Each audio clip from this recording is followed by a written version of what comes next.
நீங்கள் பார்த்து கொண்டிருப்பது நியூஸ் 20D தமிழ் உண்மை செய்திகள். வத்தலகுண்டு அடுத்த விருவீடு அருகே மண் ஏற்றி சென்ற டிப்பர் லாரி மோதிய விபத்தில் தாத்தா பேத்தி சம்பவ இடத்தில் பலியானார்கள். சிகிச்சைக்கு கொண்டு செல்லும் வழியில் பாட்டி பலியானார். லாரி ஓட்டுநர் தப்பி ஓடிய நிலையில் காவல்துறையில் தீவிர விசாரணை நடத்தி வருகின்றனர்.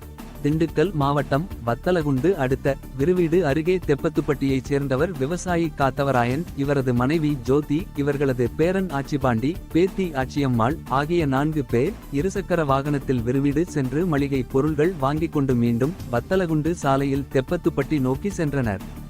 அப்போது வத்தலகுண்டு பகுதியிலிருந்து விருவீடு நோக்கி செம்மண் ஏற்றிக்கொண்டு அதிக வேகமாக சென்ற டிப்பர் லாரி அவர்கள் மீது பயங்கரமாக மோதியது. இந்த விபத்தில் தாத்தா காத்தவராயன், பேத்தி ஆச்சியம்மாள் ஆகிய இருவரும் சம்பவ இடத்தில் உடல் நசுங்கி பலியானார்கள். மேலும் படுகாயம் அடைந்த பாட்டி ஜோதி, பேரன் ஆச்சிபாண்டி ஆகியோர் சிகிச்சைக்காக வத்தலகுண்டு அரசு மருத்துவமனைக்கு கொண்டு செல்லும் வழியில் பாட்டி ஜோதி பலியானார். பேரன் ஆச்சிபாண்டி தீவிர சிகிச்சை பெற்று வருகிறார். இந்த விபத்தை ஏற்படுத்திய டிப்பர் லாரி ஓட்டுநர் தப்பி ஓடிய நிலையில் சம்பவ இடத்திற்கு விரைந்து சென்ற விருவீடு காவல்துறையினர் பலியான காத்தவராயன், பேத்தி ஆச்சியம்மாள் ஆகியோரது உடலை கைப்பற்றி பிரேத பரிசோதனைக்காக வத்தலகுண்டு அரசு மருத்துவமனைக்கு அனுப்பி வைத்தனர். மேலும் இந்த விபத்து குறித்து வழக்கு பதிவு செய்து டிப்பர் லாரி ஓட்டுநரை தேடி வருகின்றனர்.